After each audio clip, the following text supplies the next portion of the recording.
Welcome to another episode of The Brand Called You, a podcast and podcast show that brings you leadership lessons, knowledge, experience, and wisdom from thousands of successful individuals from around the world. I am your host, Ashutosh Garg, and today I'm delighted to welcome a very accomplished professional from Illinois, USA, Mr. Monte Pedersen. Monte, welcome to the show. Thanks, Ash. I appreciate the opportunity to be with you. Thank you. Monte is the principal and owner of the CDA Group, LLC. So, Monty, before we talk about the CDA Group, tell me about your own journey in brief, and what was your motivation to start the CDA Group?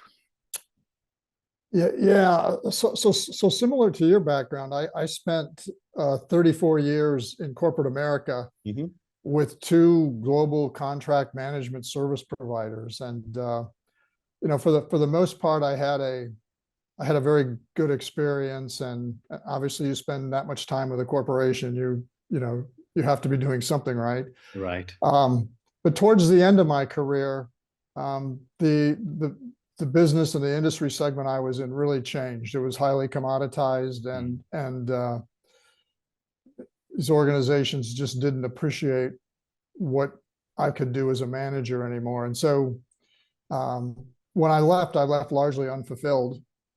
And so it took me all of about 1 week to decide I'm gonna start a business that's going to help people deal with what I had to deal with and avoid some of the mistakes that I made. So that was sort of the genesis of the founding of the CDA Group, and that's been 7 years now. Amazing. And does CDA stand for something? It does. It stands for Clarify, Deploy, and Achieve, which are, in execution, those are the three things that you do. Well said. So yeah, that's it. Well said. And so, Monty, when I was reading about you, you use the term business freedom. So my question is, how do you define business freedom, and what is its importance for small and mid-sized businesses? Business freedom is essentially about business owners, CEOs, senior executives doing what they originally got into business to do, which was obviously to help people to create a product or service and disseminate it widely to people, but also to have fun and to make some money. And so I like the concept because it's all about autonomy and flexibility and doing the things that you originally got into business to do as a small business owner. And so I've just always liked the term because I think it's one of the things we need to get back to, that people have become ball and chain to their businesses, and they're just not realizing the results or getting out of it what they thought they would have when they got into it. And some are doing that for 15, 20, 30 years. Well said. And what would you say, based on all the work that you have done on your own as a leader in corporate America, and then as a part of the CDA Group helping so many small businesses, what are some of the common leadership challenges you have encountered?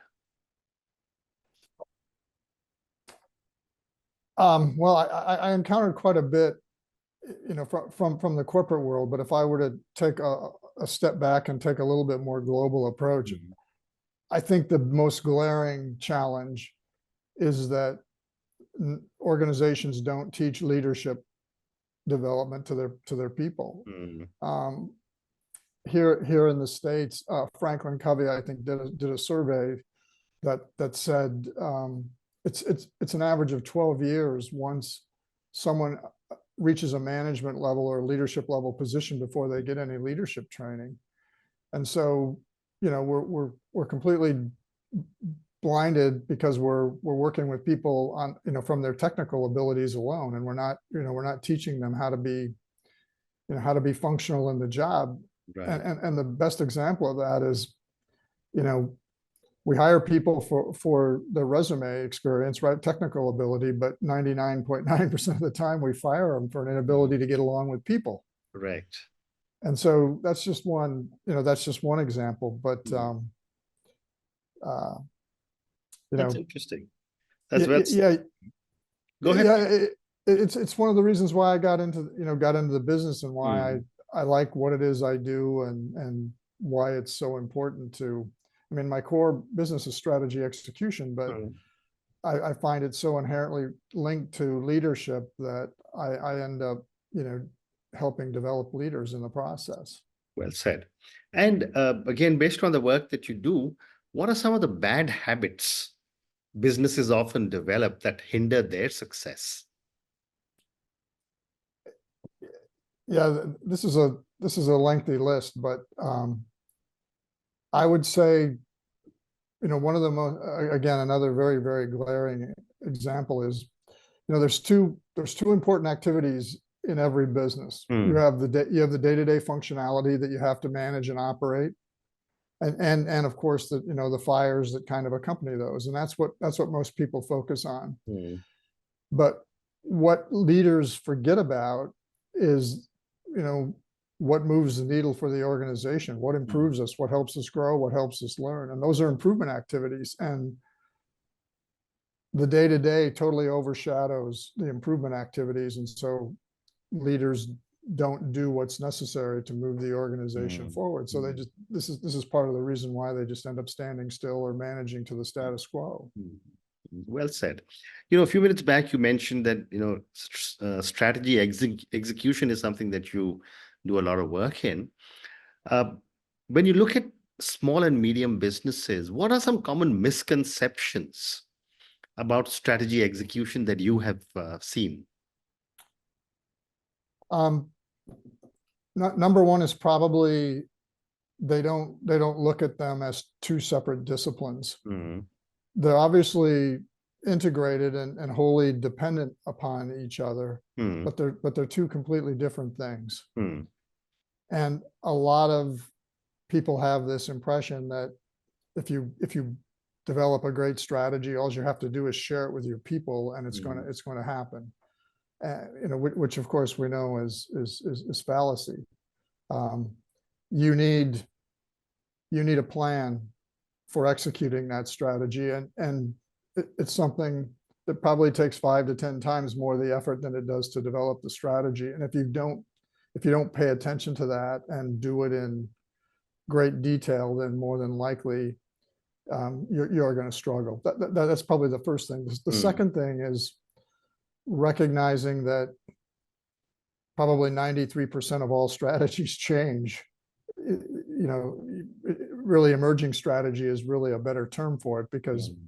as you move along and as you get knowledgeable, and you're working in the business, Mm. things are going to change, and Mm. how well are you prepared to change? And what I find is most organizations aren't prepared well at all to deal Mm. with change, or if they do, they do it minimally, or they do it so slowly that it has no impact. Right. So those are a couple Yeah. of Yeah. really the Great bigger response. things. Great response. Thank you. And the other related question for you, Monty, is what do you believe sets apart an effective strategy execution from mere strategic planning? But now everyone talks strategy now. Yeah, no, it's a great question, but I want to dispel kind of the end part of your question. Mm.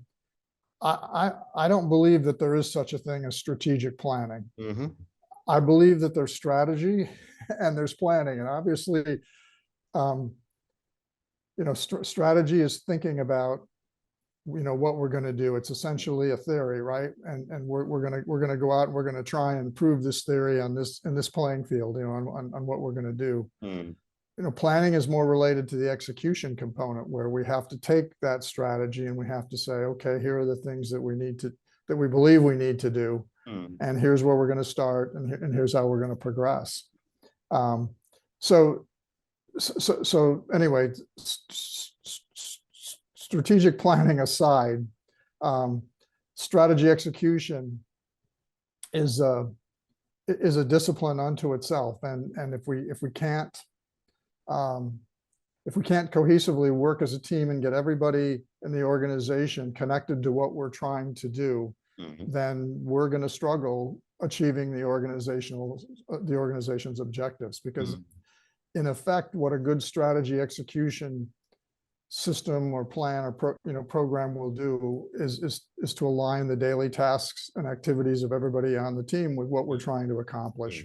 And that way you get people invested, engaged, and fully contributing to what needs to get done. Well said. And would you be able to share any interesting example of strategy execution that you were involved in? And I, of course, don't want any names. Yeah. For example, I have a client in the higher education market who basically he came into this environment, and he was asked by his boss, his manager, to put 6 separate departments together. These were all you would call them the auxiliary services. They're the functions in a university that make money. So it's the bookstore, dining services, parking and transportation, things like that. And they were 6 totally separate departments. And he was asked to make them one department and capitalize on synergies and get them working together because they're all for-profit motives. So they run more like regular businesses than they do, like the academic side of higher education.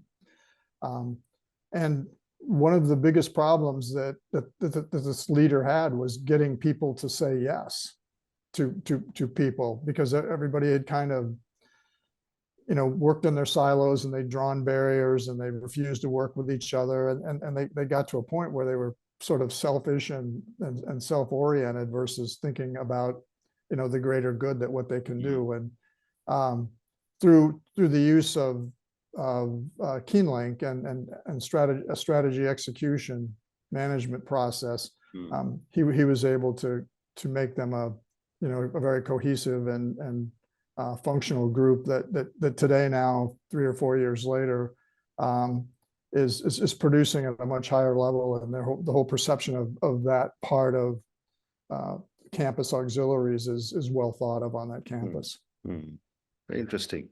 And what role does technology play in effective strategy execution? Well, much like it plays in a lot of other businesses and industries, when you can digitalize something, it makes it more convenient. It makes it easier to use and understand. So from that perspective, software has a value. So, for example, the Keenlink performance agreement framework that I work with has a software platform that supports it, but I don't talk about it much, because it's the system that I teach the organization that they need to learn and understand. And you can actually do it without the software, but obviously having the software makes it convenient. It's capable of aggregating a lot of data, and just it makes the system very, very convenient. Strategy execution comes down to the little details, and you would have to be able to take copious handwritten notes and share those and regurgitate them across the organization. And when you have a software platform that acts as a central repository for all that data, it makes it much easier to follow and to use that data when you need it. So it plays a big role, but I try and minimize it, because it's what I teach that allows people to execute at the level that they do, and that's what's most critical. Well said. And you just spoke about Keenlink, and that was my next question. But can you explain the Keenlink performance agreement framework, and how does it impact organizations?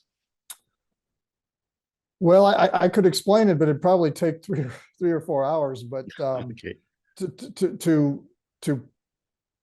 to put it in more of a nutshell, it's a system that helps an organization manage people at an individual level. So basically, if you start at the top of the organization and you have a set of objectives or a strategy that you're trying to achieve, the system helps to effectively translate at every level of the organization what the people at that level need to do. Mm.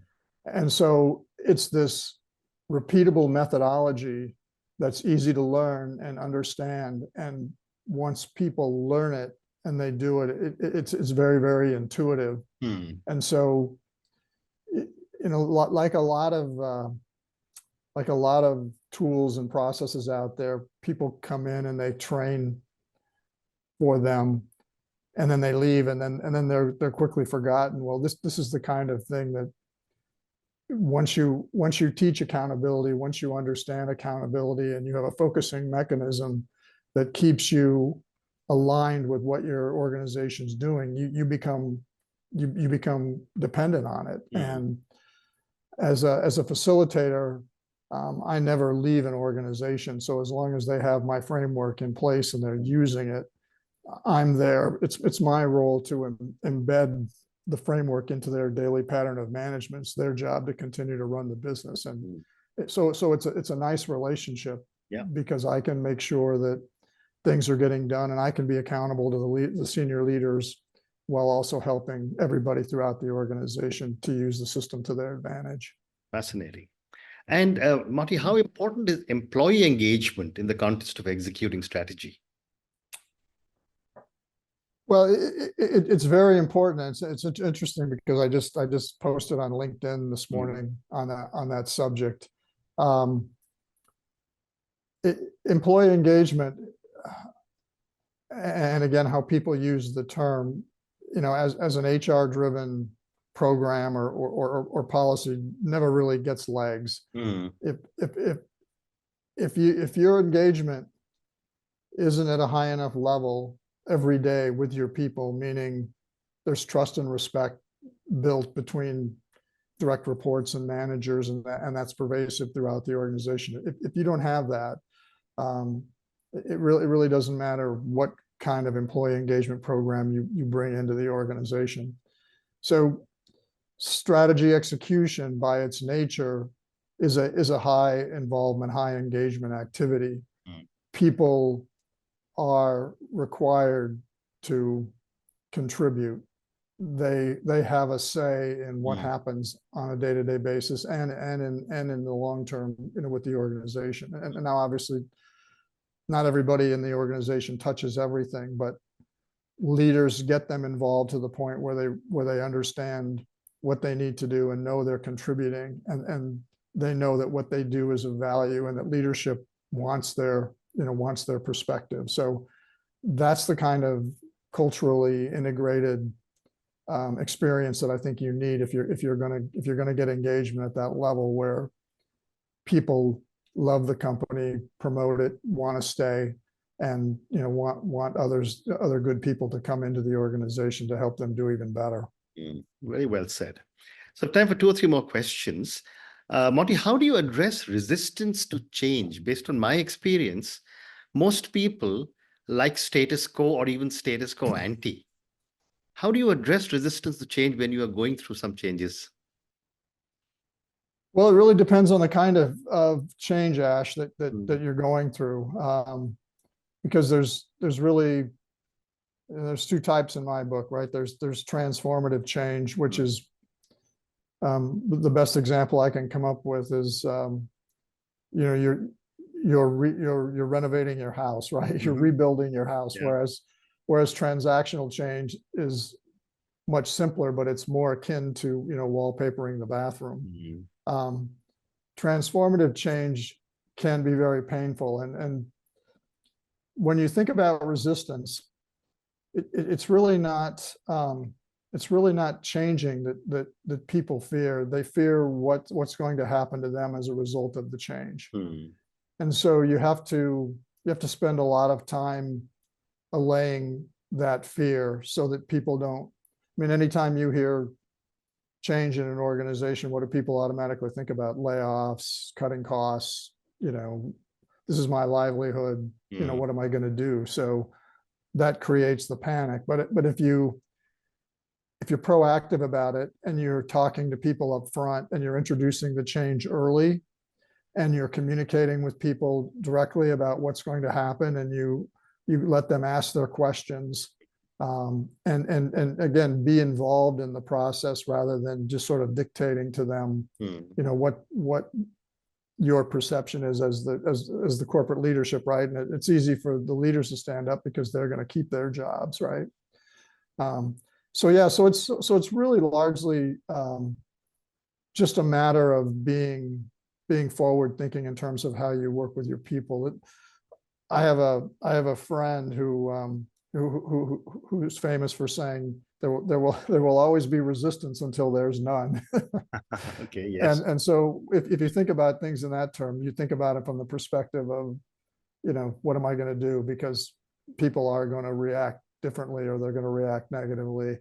And I should be prepared for that. And again, you want your people understanding what's going on. So if you're undergoing any kind of transformative change, you've got to get a plan together early, and you've got to communicate it often, because under communication is probably another one of the bigger problems that organizations face when they want to change. Great response. Thank you.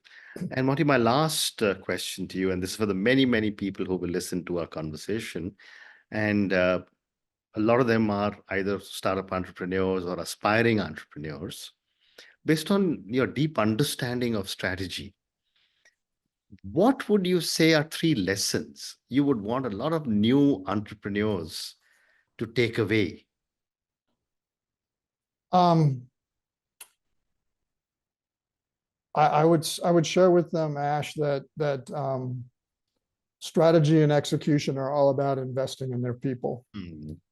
And fortunately, I think a lot of young entrepreneurs get the people side of the business probably better than people who have, leaders who have been in the business a long period of time. I would also tell them that strategy and execution are not the same thing as performance management. Performance management is an HR-driven activity. Strategy execution is an operations-owned and managed function. And leaders, it's a leader's role to lead that effort and to manage that, new or old. And then probably the last and the biggest thing I would tell them is that strategy execution takes courageous leaders, because you've got to be able to have those hard conversations, because if you step around them, you're delaying your success. You've got to be able to communicate directly and openly with people and let them know if they're performing or they're not performing. Right. And a lot of us like to be liked, and that sets us back. So it really doesn't matter how good your idea is if you can't implement it, if you can't execute on it. There are probably reasons for that, and most of them are probably tied to their inability to get people to do, to get a human being to change or do something different than what they're doing today. Well said. Marty, on that note, and your 3 amazing lessons, strategy and execution is about investing in your people. Number 2, you said, was strategy and execution is not the same as performance management. And 3rd, you said strategy and execution takes courageous leaders because they have to take hard decisions. Thank you so much for speaking to me about your own journey, about the CDA group. I learned some interesting things from you about business freedom, about bad habits, about the Keen-Link performance agreement, and so many different aspects of strategy and execution. Thank you for speaking to me, and good luck to you. Thanks, Ash. I appreciate it, and best wishes to you as you continue with your mission. Thank you. Thank you for listening to the Brand Called You videocast and podcast, a platform that brings you knowledge, experience, and wisdom of hundreds of successful individuals from around the world. Do visit our website, www.tbcy.in, to watch and listen to the stories of many more individuals. You can also follow us on YouTube, Facebook, Instagram, and Twitter. Just search for the Brand Called You.